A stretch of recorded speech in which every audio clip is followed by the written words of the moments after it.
I see her in the background with that great background indeed, Sabby Sabbs. How you doing, Sabrina? You doing okay? I'm doing great, Jamal. How are you? I am doing fine. I apologize for getting to you late. I asked the question at the very end, and it went long. I apologize for that. Just for the audience to know, Sabrina Salvati, she is a Boston-based activist, leftist, and podcaster. She is a member of Revolutionary Blackout Network, a Black-led multicultural network and co-op of everyday people, activists, and allies focused on empowering our communities through education, organization, and direct action. Thank you for joining me on this. I really appreciate it. Thanks so much for having me on. Would you like to promo your documentary, or should we not do that first? It's up to you. If you want to give the audience a preview. Sure. Okay. I tend to like to preview whatever my guest is doing because I want to help their work. Sure. Well, I'm currently filming a documentary called Removed, Black Erasure in Boston. And it is about what happened to the Black population here in Boston. And it's not that they are not here. They are, but there are fewer. And there's a whole story behind that. And a lot of this just boils down to gentrification. So we dive into what happened in the past and also what's happening currently today. Regardless of what mayor we have in power. So there's a lot going on. And I think that this documentary is going to show people a different side of Boston that they didn't know was there. Is it possible to, how can I say this? Because it sounds bad. All right, gentrification, just so the audience know, is when you improve a neighborhood, you bring in a different demographic into that neighborhood. So let's say if they were Black, and then you get more whites coming in because it becomes more upscale, in which case you just push out all of the Blacks, Mexicans, or whatever else.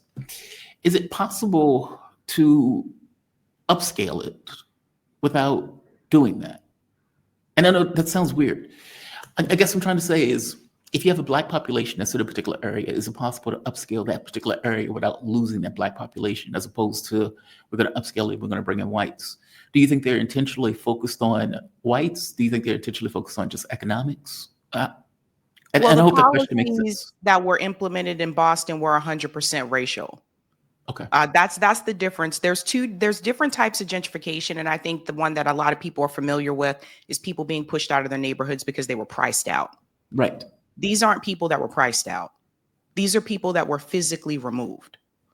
So I think there is a difference. And I think that's what a lot of people just may not be aware of that. Like, you really have to go into the history of how the government came in and physically removed people from their homes and stole their homes from them, stole generational wealth.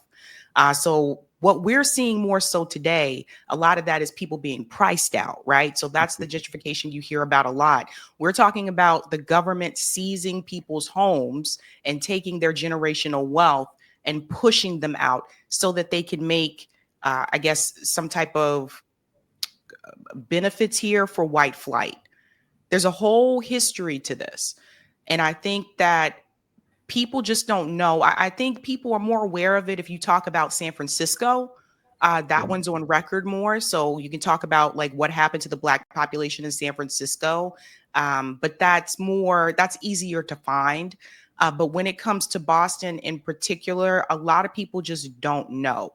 And that's why, like, I think like a lot of visitors, when they come here, especially like friends that I've had from high school and college, when they come here for the first time, every one of them, regardless of race, they're like, where are all the Black people? And there's a whole story behind that. And I think that people just need to understand like what happened, like how the city came in and forcefully took them out. So that's why you don't see as many Black people here. Like, the documentary gets into all of this. I don't want to give too much away, but we will have a teaser that we're going to roll out to people so that they can see. But the crazy thing about it is it's still happening now. It's still happening today. They're still taking land and homes from Black people in Boston. It's very clear. And I think DC is probably the more visible example of this, where they want a certain demographic to stay here. They want the college graduates to stay in the city and work here. They don't, that's what they're building. They're not building a Boston for people that have blue collar jobs, like, which is what Boston was. Oh, I They're see. not building that. They are building a Boston that is for the professional managerial class, and that's what they want here, and that's who they want to stay here. And that's why the rents are enormous. I mean, we're up there with New York City now. That's why the rents are through the roof. But in order for them to do that, the biggest complaint is the housing situation. That means that they're going to tear down, build something new, even if that means that people are going to lose their homes because they don't want you here. Right. I will tell you, DC is insane. And Yeah. it's funny. I've had this conversation with people all this, like, how do people live here? Like, meaning I was working at the radio station, paid very well for doing radio. And even then it was like, okay, this is too expensive to live near the station. Like, you have to put out so much of your money just for rent. I had one friend, she was paying over, let's say, $2,300 just for a single for studio. It's insane. I don't know how anybody, like the person who's a barista, the person who is working at a store or something like that, I don't know how they live in DC. You would almost have to go out to either like Maryland, maybe Silver Springs. Even then, you're still talking about over 2,000 for rent. It's insane. So I get where you're coming from on that. Even the DC Warf. Have you been to the DC Warf, Yeah. that area over there? Yeah. Okay. So Farron used to live over there, if I'm not mistaken. I don't know how much she paid for rent though, but maybe 1,800, 1,700 on the low end in DC. But that was 17. Yeah, that area replaced a whole like Black population. That area, the DC Wharf, like that didn't used to be a safe area. Like a lot of people don't realize that, like that was a lower income, a neighborhood. But again, to build that wharf that you see in DC, that's what they did. They knocked down those homes and pushed those people out so that they can build that DC Wharf, which is where a lot of the, tourists and stuff go to. But I mean, it's DC, it's Philly, it's Brooklyn, it's all these different places. But I think that Boston kind of has flown under the radar. I think a lot of people assume that Boston is this place of highly educated people, and there's tech is really big here. It's second after Silicon Valley. I think that's what people know of as Boston, right? But the reality is, like, Boston was a blue collar city. It was not this elite university haven, but they are making it a place for that particular population. And the reality is, who goes to those universities? So you see who they really want around and who they don't want around. And it's really sad. Like, I've seen, and I've been here since 2011. But what we get into in the documentary are things that happened before I even came here and what's happening present day. But since I've been here, I've watched them wipe whole communities out, entire communities out of people who have lived here their whole lives. And that is why, and I think people need to understand that, because if you go to DC, you're not going to say, where are all the Black people? If you go to Baltimore, you're not going to say, where are all the Black people? You go to Philly, you're not going to say that, but people do say that when they come to Boston. And there's a reason behind that. And people need to know, like, there were more Black people here, but the city physically removed them. Yeah. And like I said, there's a whole history that goes into it. So looking forward to dropping that. That's interesting. That is super interesting. We have a DC Black city, Black mayor, all the way through the government structure itself. That one's a tough one. Because, in fact, I'm glad you brought up DC. Donald Trump apparently sending the National Guard to police DC because of... Now, I will be honest with you. DC has a lot of violence associated with it, but it's also why you have cops, right? Yeah, that's not his place, And DC, DC isn't the most violent city. There's cities in the U.S. that have more crime than DC does. That is true. But if you live there, it is violent. I'm telling you, I live there, right? I used to come out to my doctor's office, and you would see people like... DC was the first city that I was in where there were like 3 killings that was near either my job, my house. You hear gunshots going on through the night. I know it's not Chicago, right? But it doesn't have to be Chicago. It still sucks when you're living in this kind of violent city where people get mugged. This is where, was it Bush, where his niece got mugged or something like that? Like, it doesn't matter what part of the city you're in. There are parts of it that are less dangerous than others. So DC proper tends to be a little bit less dangerous. The moment you get out to the wings of the city, oh, you're in territory. So I'm not making the argument that it's Chicago, right? I'm just saying when you live there, it is not the most cuddly place in the world to be. But again, sitting in the National Guard seems insane to me. Of cops. I mean, this is just Trump being authoritarian, right? Like, I mean, I want people to understand, I do feel like this is a big distraction. Trump is doing everything except for releasing those Epstein files. Everything except releasing those Epstein files. This is why, to that point, this is why I and others argued for DC statehood. This is why they just don't have as much power.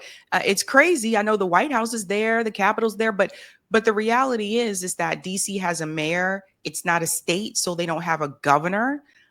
There are certain decisions that the mayor can't make, even though they're mayor.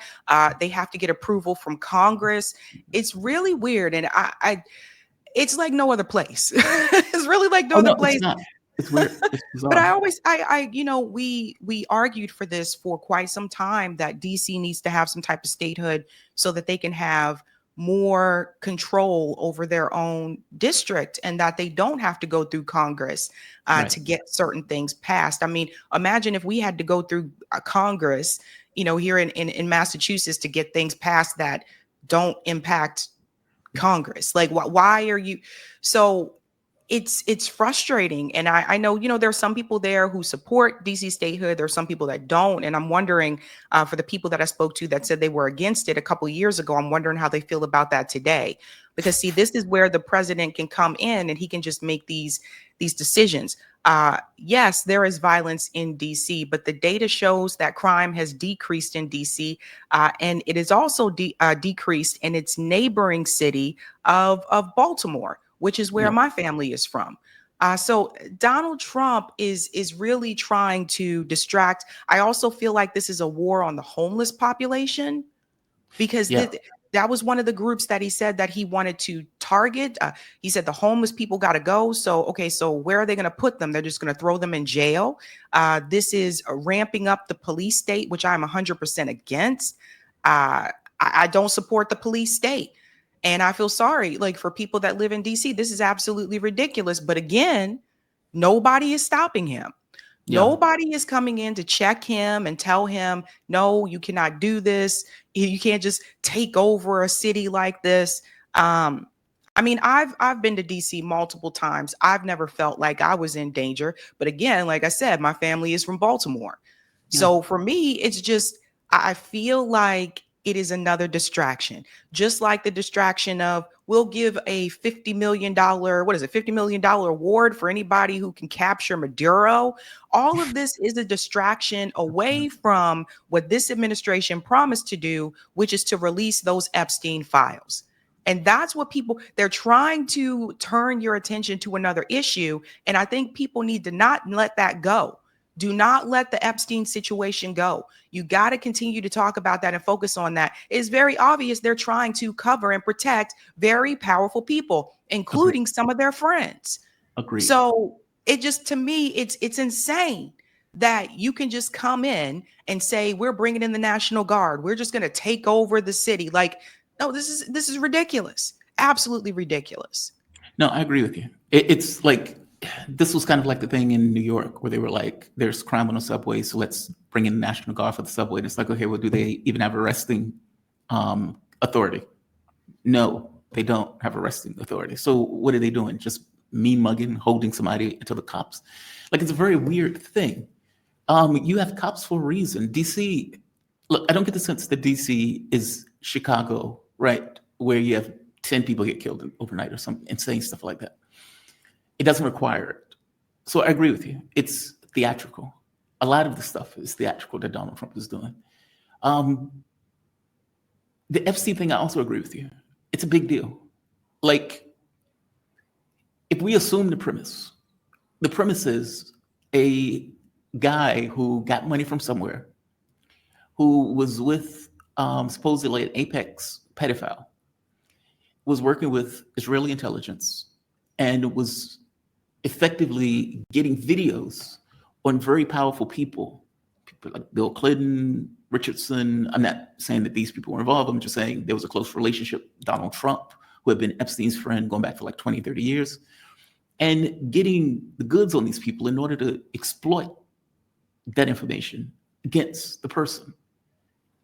That's a big deal, right? Because you're talking about a government where you have no idea how many people might have been involved in this and how many people where they may have something on, assuming that all of this stuff is correct, which is the argument that they've made about Epstein. How do you let that go? To protect Israel. Yeah, or himself. It's very possible that Trump is in that list. He's been friends with Epstein for like 30 years. He flew on Epstein's jet. I think it was 7 times it was reported. I mean, it's so obvious to anyone paying attention. Now, that doesn't mean he partook in the activities on that island. Right. We don't know who actually partook in the activities on that island. We don't know. But the victims know.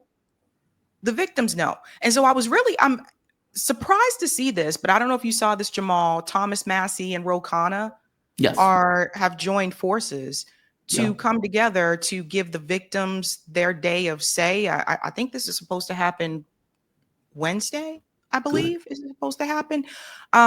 They know who the clients were. Why is Ghislaine Maxwell being seen as a victim now all of a sudden? Do people realize who Ghislaine Maxwell's father was? I mean, it's obvious all this goes back to Israel. Yes. And that's what the protection is. And it's just so like, I'm sorry. And I've said this multiple times for all the people who said under the Biden administration, yes, go after the Epstein clients, yada, yada, get them, protect the children, who are now all of a sudden trying to find a way to defend Donald Trump for not releasing those Epstein files when his administration promised that they would. Then it's not about moral issues for you.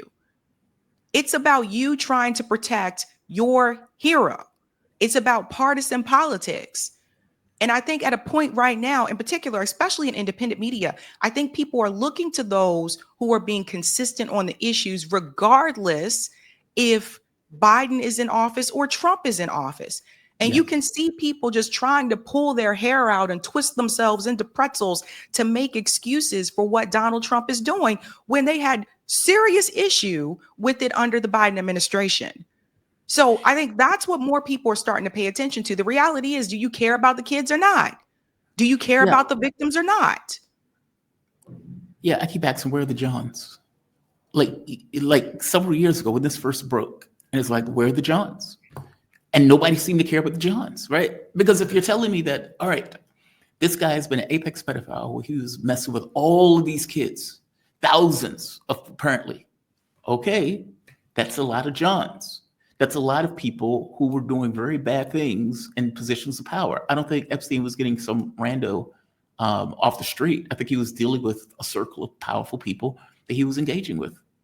And then he gets put in prison, supposedly suicides, quote unquote, himself. And then they're like, well, nothing to see here, folks. Everything is good. He died in prison. He committed suicide, quote unquote. Somebody suicided him in prison. And then they just, nothing to see here. How? Like, that is astonishing, right? Like, how do you doing nothing to see here? And then when you break down the mechanics of how he died, so they put him in with this big guy, Taglione or whatever his name is. The guy had like 4 bodies buried out in his backyard. They claim that he tried to kill himself. Taglione apparently slept through it.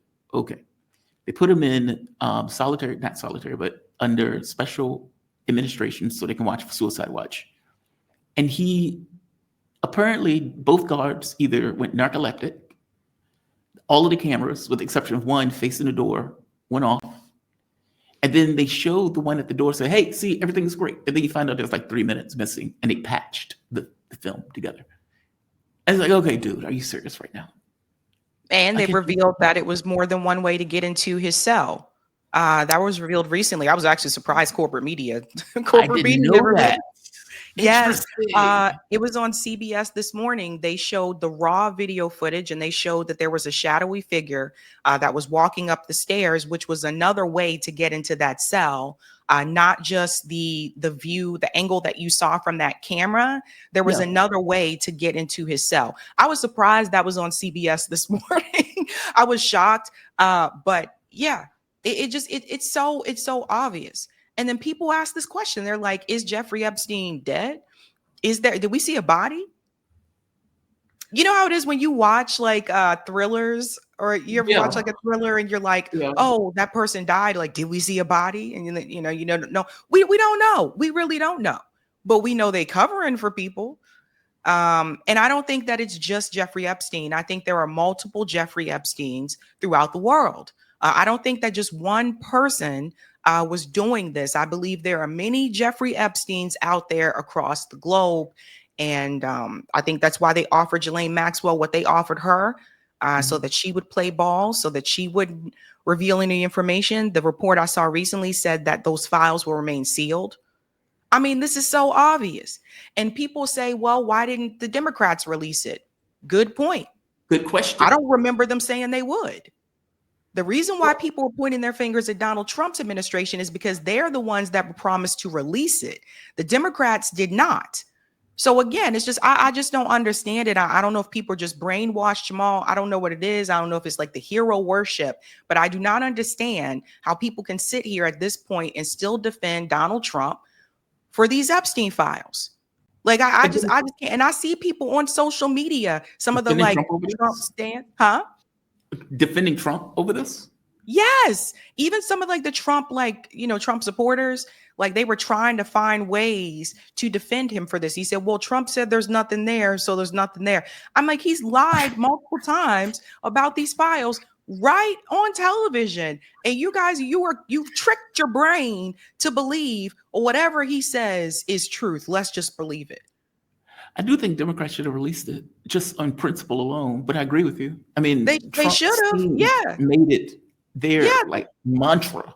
We're going to release Right. the Epstein. All of these pedophiles are out there. Democrats are part of the pedophiles, like Bill Clinton. Like they were very specific. And then to get in office and Kash Patel was like, yeah, we checked. Ain't nothing to see here. Yeah. Nobody believed that, right? But it's both. Epstein didn't just engage with Republicans. He was, or just engage with Democrats. Like it wasn't just, he just hung out with Bill Clinton. He was a butterfly for whoever had any level of clout that he may need to get or use later. If the model of Epstein is true, then it wasn't just a Democrat thing. It was Democrats, Republicans, financiers. It was, bankers. And as you point out, the Knesset, if you remember, I think this was last week where they had all of these people talking about rape and how there was like this organized satanic rape stuff going on. I mean, it was just insane. Like, I agree with you. I don't think for a moment it's just happening in the US and it's just Epstein and it's just a few random, I don't buy it. No, and in fact, Whitney Webb had a newer article about this, about Naomi Campbell's connection to Jeffrey Epstein.